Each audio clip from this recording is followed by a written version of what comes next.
அன்பான நண்பர்களே, அனைவருக்கும் வணக்கம். நான் உங்ககிட்ட ஒரு முக்கியமான விஷயத்த பகிர்ந்து கொள்ளலாம்னு சொல்லி ஆசைப்படுறேன். அது என்ன அப்படின்னு கேட்டீங்க அப்படின்னா, அரசியல்ல இப்ப நடந்து கொண்டு இருக்கிற சம்பவங்களை மையப்படுத்தி சில உண்மையான விஷயங்களை நான் உங்களுக்கு சொல்லறேன். கவனிச்சிங்க அப்படின்னா உங்களுக்கும் புரியும். பகல்ல பார்த்து பேசுவாங்க, ராத்திரி அதுவும் பேசாதுன்னு சொல்லுவாங்க. நான் என்ன சொல்ல வரேன் அப்படின்னா, காலத்துக்கும் நேரத்துக்கும் கண்ணு காது இருக்கிற மாதிரி எனக்கு தோணுது. நல்லா கவனிங்க, காலத்துக்கும் நேரத்துக்கும் கண்ணு காது இருக்கிற மாதிரி தான் எனக்கு தோணுது. எப்படி அப்படின்னு கேக்குறீங்களா? ஒரு கவிதையா சொல்றத பாருங்க. பிடிச்சவங்களை பிரிச்சு வச்சு, நமக்கு பிடிச்சவங்களை பிரிச்சு வச்சு பிடிக்காதவங்களை சேர்த்து வைக்கிறது காலம். நீ நல்லாவே இருக்க மாட்ட, நாசமா போ அப்படின்னு சொல்லி சாபம் கொடுத்த ஒருத்தரை அவங்க கூட வாழ வைக்கிறது நேரம். ரொம்ப ஆச்சரியமான ஒரு விஷயம். காலத்துக்கும் நேரத்துக்கும் கண்ணு காது இருக்கிற மாதிரி தான் தோணுது.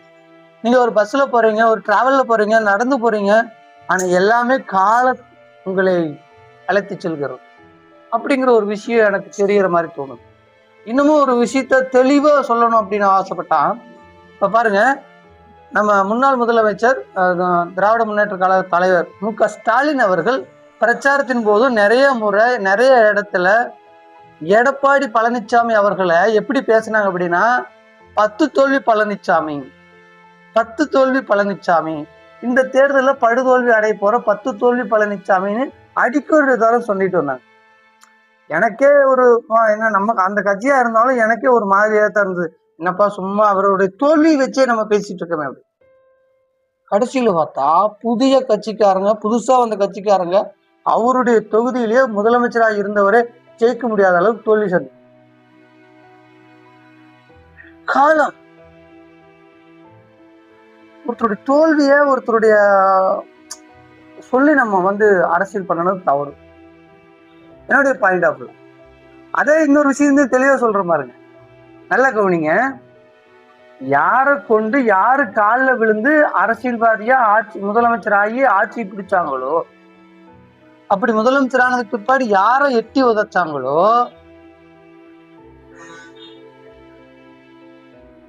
இப்போ பதவி வாங்கினதுக்கு அப்புறம் இப்ப அவங்கள எட்டி உதைக்கிறாங்க.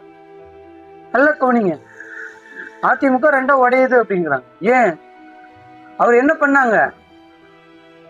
நீங்க என்ன செஞ்சீங்களோ, எடப்பாடி பழனிசாமி அவர்கள் 2016 ஜெயலலிதா இறந்ததுக்கு அப்புறம் என்ன செஞ்சாரோ அதையே இப்ப அதே கட்சிக்காரங்க செய்யறாங்க.